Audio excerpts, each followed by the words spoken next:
Hi, my name's Mike. My name is Donnie. And we're the Thewhetherdudes. Today's movie we're for you is The Immortals. This movie's about a villager named Theseus, just an ordinary guy, nothing special. After returning home to his village, one day he sees that it's been destroyed and his people have been captured and killed. So he then seeks revenge on the king Hyperion. Funny thing is, the king is also seeking revenge. The pieces take revenge on the Olympians. And on his little task, he's trying to find the bow and arrow that belongs to the god of war, which help him release the Titans to take his revenge out on the gods. Now the gods are watching this, but due to Zeus's rules, the gods cannot interfere with the acts of man unless something immortal comes upon them. So they're just sitting on the sidelines watching, unfortunately, not liking the sight. So that's a bummer. Yeah. This movie was budgeted for $80 million. And it's already made $32 million, making it #1 at the box office. #2 would happen to be Jack and Jill, which is right on their butt. And then we have Puss in Boots. I went to this movie with very low hopes in the movie, knowing it was going to be a special effects movie and all that stuff. I was hoping for a little bit of storyline, and I got exactly what I asked for. A little bit of storyline. Well, it wasn't the fact that it was a little bit of storyline. It was there. It was a great story concept. It was just the special effects was overshadowing. I love the special effects. I know it was going to be a special effects movie, so that's all I was going for was visuals, and it didn't disappoint me there. So overshadowing? Let's try Dark Side of the Moon shadowing. There was no storyline to really follow here. They just kept jumping from spot to spot. I mean, come on. They did the slow-mo action like they did in 300. Don't get me wrong, I like 300. But you can do it just too many times.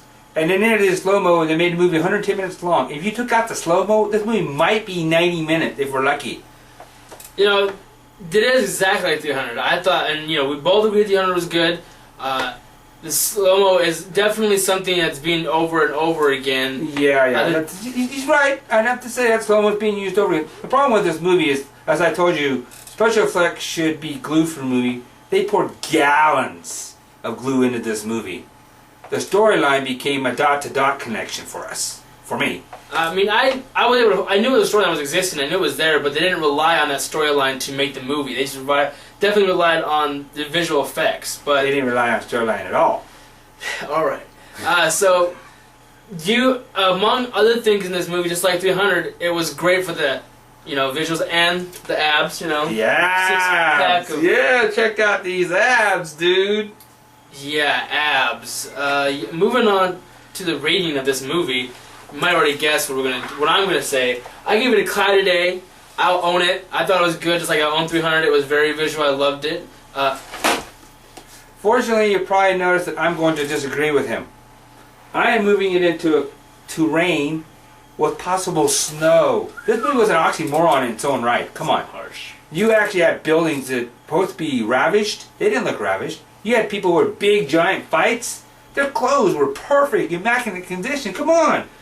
How can you believe this stuff? It wasn't, as far as believability. It was supposed to be more of a fantasy movie. I mean, I do understand, yes, things were a little ridiculous. Maybe they just know how to clean up. No, it just was wrong, period. I'm done with this. I'm a god right now. I'm gonna... Ow, you shot my beer! Oh, you shot the orange beer! Making me a B? Well, this movie's a C-rated movie. And unfortunately, we're going to move on to the question for last week. Yes, the question for last week was, what Steve McQueen movie also involved a tower? That would be Tower Inferno. And Mary Jo actually got that correct. And I am going to be buying her a copy of that movie and sending it to her.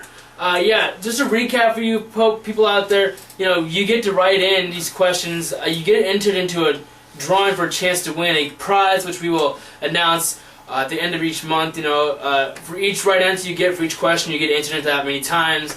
Unfortunately, you can't answer the same question 4 times and get entered 4 times. So, moving on to next week's question. The question is, what is the name of the god of war?